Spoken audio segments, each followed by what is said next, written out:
mercredi à tous, Coach JS aujourd'hui avec vous pour votre capsule explicative en cette superbe journée ensoleillée. Donc, on va avoir une très grosse programmation aujourd'hui au menu. Donc, je vous suggère fortement de vous amener ou d'avoir de l'eau, beaucoup d'eau près de vous, surtout avec les températures qui sont annoncées si vous avez à vous entraîner à l'extérieur ou même à l'intérieur. Donc, on va avoir une activation que, en fait, première partie de l'activation, je vais vous suggérer de faire un peu de mobilité. Donc, comme à l'habitude, je l'ai dit dans quelques capsules, mais je vous suggère fortement de l'introduire toujours en début de workout. Donc, pas un stretching, des longs stretching de plusieurs minutes, vraiment juste prendre 5 à 6 minutes puis aller vraiment cibler certaines parties de notre corps qu'on peut sentir qui sont plus stiff, plus raides. On sent qu'on a moins de mouvement. Donc, ce qu'on veut quand on s'entraîne, c'est créer du mouvement.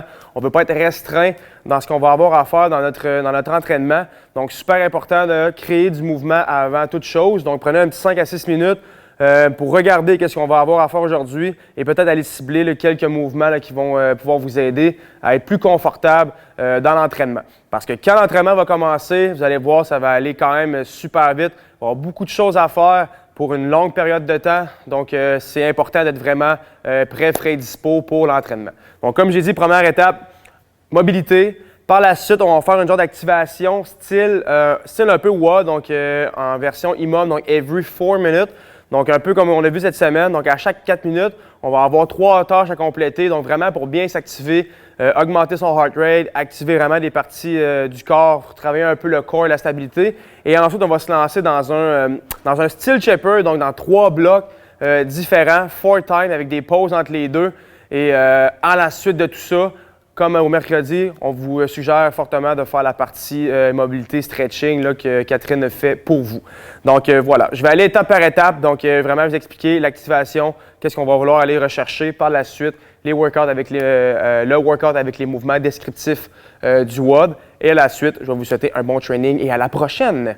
Donc, qu'est-ce qu'on va avoir dans l'activation aujourd'hui? Donc, every 4 minutes. Tous les mouvements que je vais dire, je sais que probablement que vous n'avez pas le matériel nécessaire. Je vais dire les versions scale, qu'est-ce qu'on peut faire pour adapter l'entraînement, donc il n'y a aucun problème.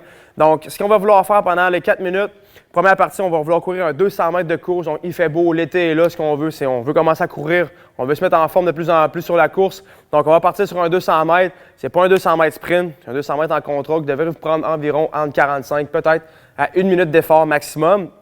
Par la suite, 12 Russian Swing.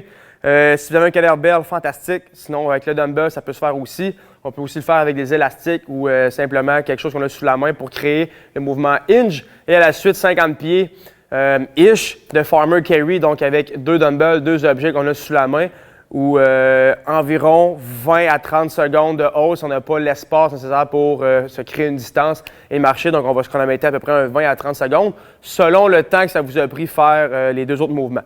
Donc, c'est un 4 minutes.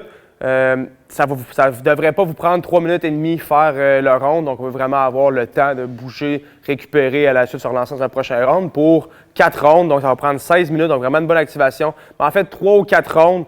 Donc, on va vraiment avoir peut-être enlever une ronde si vous voyez qu'en fait, avec la température, ça se peut que vous ayez déjà très, très chaud. Donc, ce n'est pas nécessaire d'aller rechercher une ronde de plus puisqu'on va vouloir se garder là, pour le reste de l'entraînement du jour. Donc, 3 rounds, ça va bien. 4, si on ne se sent pas réchauffé. Donc, les Russian Swing. Donc, si vous n'avez pas de kettlebell, vous pouvez toujours le faire avec 1 ou 2 dumbbells. Donc, ce que j'aime bien, c'est le prendre par la boule ici. Puis, ce que je vais faire, c'est vraiment juste créer mon hinge position. Donc, contacter mes abdos, garder le dos droit, pousser mes hanches vers l'arrière comme si je vais fermer une porte d'auto avec mes fesses. Et je vais contracter, comme ça ici, ma chaîne postérieure pour mes Russian Swing.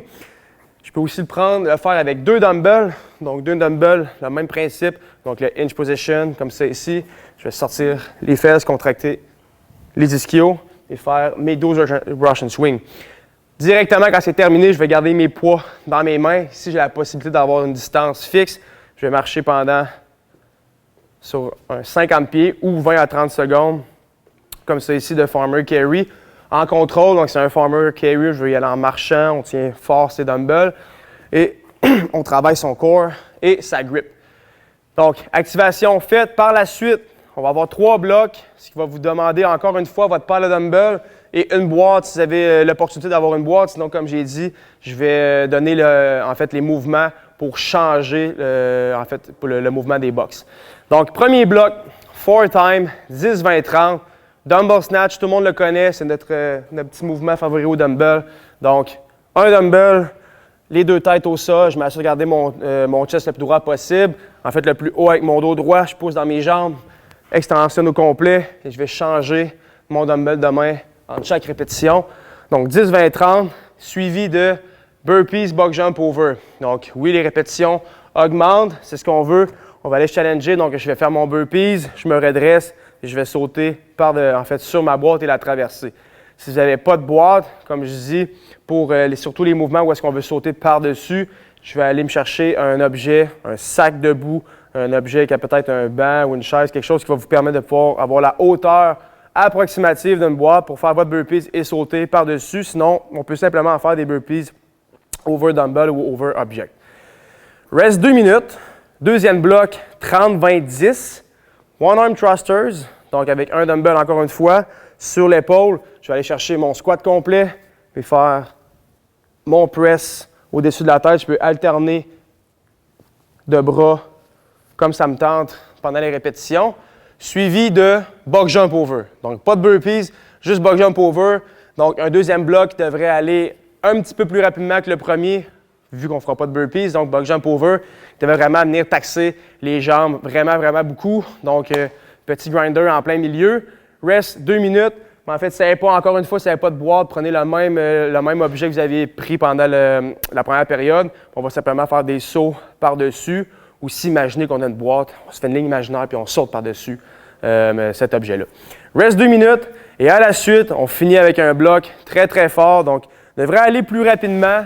Bon, on va avoir beaucoup plus de reps à faire. Donc, on a fait un 10, 20, 30. On a fait un 30, 20, 10. On va finir avec un 10, 20, 30, 20, 10. Donc, comme je viens de dire, 10, 20, 30, 20, 10. On va prendre sa paire de dumbbell. Premier mouvement, floor press. Donc, je me couche au sol. Mes pieds sont plantés dans le sol. Ce que je vais faire, c'est gonfler mon chest, coller mes omoplates sur le sol, contact, bras, donc mes triceps. Et ensuite, extension complète. Donc, pour 10 répétitions, 20, 30, 20, 10. Et à la suite, je vais terminer avec des box step-up. Donc, si j'ai ma boîte, fantastique. Je vais prendre un dumbbell. Je peux le prendre dans une main, dans 2 mains. Peut-être même le mettre sur mon cou, sur une épaule, peu importe. Donc, je vais prendre mon dumbbell et je vais monter sur ma boîte en box step-up. Donc, chaque step sont une répétition pour terminer. Si vous n'avez pas de boîte pour faire les box step-up, on va simplement faire soit des lunges, donc soit en suitcase, on va utiliser vraiment le même standard que le box step-up. Donc, je peux soit prendre mon dumbbell one arm suitcase lunge, c'est ici, sinon je pourrais le prendre sur une épaule, puis encore une fois, faire mes lunges, faire mes fentes, le mettre derrière, peu importe. Ou si vous avez un objet assez rigide, donc pour mettre votre pied dessus, donc ça pourrait être une chaise ou le rebord d'un divan ou peu importe, je peux faire des Bulgarian squats. Donc, prends mon dumbbell dans une main et je vais faire des squats à une jambe en supportant mon pied sur un objet. Donc, l'option est à vous. Peut-être plus dynamique de faire des lunges, donc plus rapide. Donc, peut-être la première option que j'irai chercher pour compenser pour le box step-up. Alors voilà, donc, une activation mobilité, je vous le rappelle. Donc, prenez l'habitude de faire un petit peu de mobilité pour créer du mouvement dans votre workout. Par la suite, on se fait une petite activation style workout pour vraiment se donner chaud. Prenez en note encore une fois qu'il va probablement faire très chaud encore une fois si vous vous entraînez à l'extérieur. Donc, on se hydrate, on amène de l'eau. Et si vous sentez que vous êtes assez chaud après 3 rondes, on arrête ça. On va garder vraiment l'énergie pour le 4 time parce qu'on aura beaucoup de répétitions, beaucoup de sueur à faire. Donc, gardez-vous au frais. Et par la suite, on se fait un bon shaper. On se termine encore une fois avec la mobilité de Catherine qui nous donne ça à tous les mercredis, donc après la période. Buvez beaucoup d'eau, encore une fois. On boit de l'eau, on s'hydrate, super important. Et sinon, c'est tout ce que vous avez à faire pour aujourd'hui. Donc, il y a quand même une bonne programmation. Je vous souhaite un bon training, un bon milieu de semaine. À la prochaine et ciao!